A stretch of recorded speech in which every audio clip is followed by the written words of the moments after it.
শেষ ৮ বছরে ৬ বার লিগ শিরোপা জয়, ইউরোপিয়ান ফুটবলে আধিপত্য বিস্তার। তবে গত মৌসুমে যেন ম্যানচেস্টার সিটির জন্য কেটেছে দুঃস্বপ্নের মতো। পেপ গার্দিওলার অধীনে দীর্ঘ সময় ধরে যারা ইংল্যান্ড ও ইউরোপের ফুটবলে আধিপত্য বিস্তার করে এসেছে, হঠাৎ করেই তারা শিকার হয়েছে ছন্দপতনের। পুরো মৌসুমে মাত্র কোনো ট্রফি না জেতা, প্রিমিয়ার লিগে লিভারপুলের চেয়ে ১৩ পয়েন্ট পিছিয়ে থেকে তৃতীয় হওয়া, আর এফএ কাপে ফাইনাল ম্যাচে ক্রিস্টাল প্যালেসের মতো দলের কাছে পরাজয়, সব মিলিয়ে গত দশকের মধ্যে সবচেয়ে হতাশাজনক একটি মৌসুম পার করেছে ম্যানচেস্টার সিটি। চ্যাম্পিয়ন্স লিগেও গল্পটা একেবারেই বেদনাদায়ক। প্রথম রাউন্ডে তুলনামূলক দুর্বল পারফরম্যান্স, এরপর প্লে অফের রিয়াল মাদ্রিদের কাছে ৬-৩ গোলে হেরে বিদায়। এর চেয়ে ভয়ঙ্কর ছিল অক্টোবর থেকে শুরু হওয়া একটানা দুঃসময়।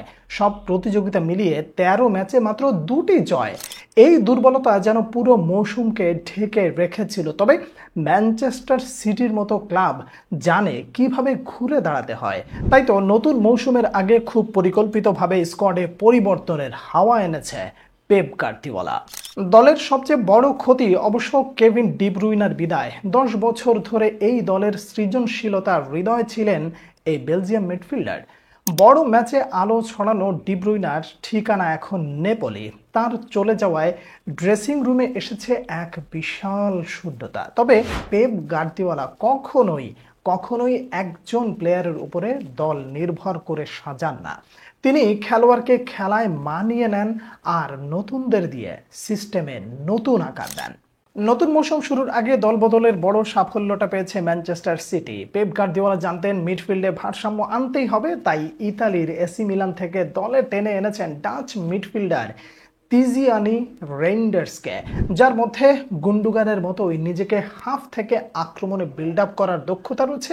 একই সাথে লিও থেকে দলে এসেছেন রায়ান শেরকি, যিনি কিনা একজন পারফেক্ট নাম্বার 10। গত মৌসুমে লিও ও ফ্রান্সের জাতীয় দলে দুর্দান্ত পারফরমেন্স করেছেন শেরকি। আর উলভস থেকে এসেছেন Algerian left back Rayan Ait Nouri. ডিফেন্সের পাশাপাশি আক্রমণাত্মক ফুল ব্যাক হিসেবে তিনিও যথেষ্ট কার্যকর। তবে শুধু নতুনদের চেহারার উপরেই নয়, পেপ গার্দিওলার পরিকল্পনার কেন্দ্রে আছেন পুরনো মুখ রদ্রি। গত মৌসুমে চোটের কারণে অনেকটা সময় বাইরে ছিলেন। এবার তার ফেরার সঙ্গে সঙ্গে সিটির মিডফিল্ডে আবারও ভারসাম্য ফিরে আসতে পারে। রদ্রি, রেইন্ডার্স ও শেরকি, এই তিনজনকে ঘিরে গার্দিওলা গড়ে তুলবেন নতুন মিডফিল্ডের ছন্দ, যেখানে মাসেল পাওয়ার, পাসিং অ্যাকুরেসি এবং ক্রিয়েটিভিটি সব মিলে যাবে একসাথে। এই মিশ্রণে থাকছেন নতুন অধিনায়ক বার্নার্ডো সিলভাও, যিনি যে কোনো দিন ম্যাচের গতি বদলে দিতে পারেন।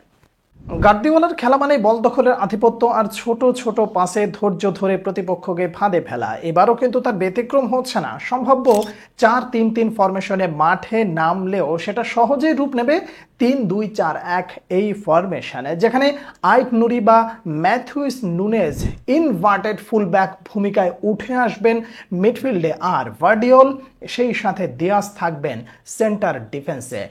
আর উপরের দিকে হালান্ড, মারমোস, ফিল ফোডেন, ডোকুদের মতো আক্রমণ ভাগের খেলোয়াড়দের আরও বেশি জায়গা তৈরি করার স্বাধীনতা পাবেন। আপনি যদি আমাকে প্রশ্ন করেন ম্যানচেস্টার সিটির এই দলটার লক্ষ্য কী, তাহলে উত্তর একটাই হবে, ট্রফি ট্রফি ট্রফি। প্রিমিয়ার লিগে আবারও শীর্ষে ওঠা, সেই সাথে ইউরোপিয়ান ফাইনাল স্পর্শ করা, এই দুই মিশনেই নতুন মৌসুমে মাঠে নামবে ম্যানচেস্টার সিটি। দল যেভাবে পুনর্গঠিত হয়েছে, প্রতিটি পজিশনে যেভাবে ভারসাম্য রক্ষা করে গঠন করা হয়েছে, তাতে করে এইটা বলাই যায় আসন্ন মৌসুমে এই ম্যানচেস্টার সিটিকে থামাতে যে কোনো দলের জন্য সহজ হবে না, এটা নিঃসন্দেহে বলা যায়। এই ছিল ম্যানচেস্টার সিটিকে নিয়ে দলগত বিশ্লেষণ। আপনারা কে কি মনে করছেন জানাবেন। পরবর্তী ভিডিওতে আবার আপনাদের সঙ্গে দেখা হচ্ছে। সেই পর্যন্ত অনেক ভালো থাকবেন। আল্লাহ হাফেজ।